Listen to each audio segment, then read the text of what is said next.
Maligayang pagbabalik po mga kaibigan, Kai Sotto update tayo ngayon.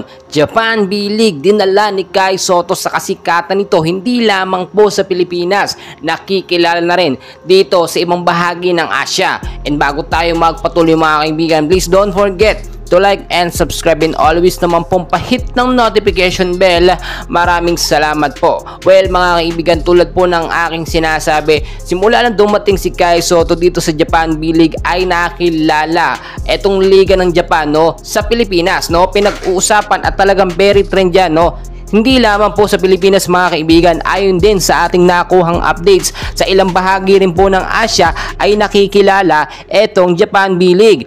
Target po kasi ngayon ng Japan B-League na maging top 2. Kasunod po ng NBA, pero hindi naman yan imposible mga kaibigan dahil po napakaraming magagaling na player dito sa Japan B-League. Halos sa karamihan po ay mga Filipino player. Nandyan sila Kai Sotto, AJ Edo, Dwight Ramos at iba pang mga Filipino player natin na talagang sumisikat. Kung titignan nyo din naman mga kaibigan, ang pinaka main reason dyan kaya sumisikat po sa Pilipinas itong Japan B-League ay dahil po sa ating pambato na si Kai Sotto. Yung sinasabi natin na pinag-agawan si Kai dito ng NBL Australia at ng Japan B-League, totoo po talaga yun mga kaibigan, pero mas pipiliin ni Kai Sotto na manatili or mag-stay na lamang muna dito sa Japan B-League para sa kanyang magandang exposure at mahabang playing time.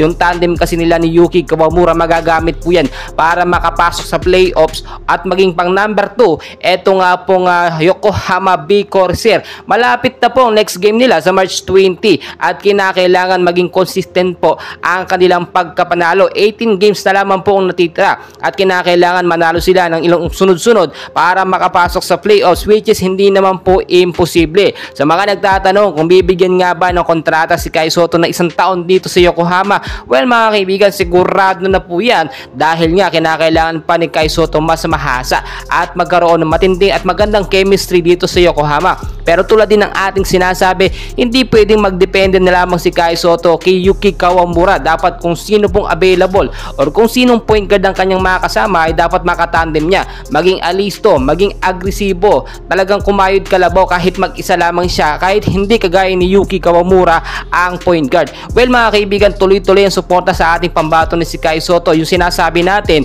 na pagdomina sa Asia, nagsisimula na yan. Simula na maglaro si Kai Sotto dito sa Japan B-League. Well mga kaibigan, patuloy ko po kayong i-update.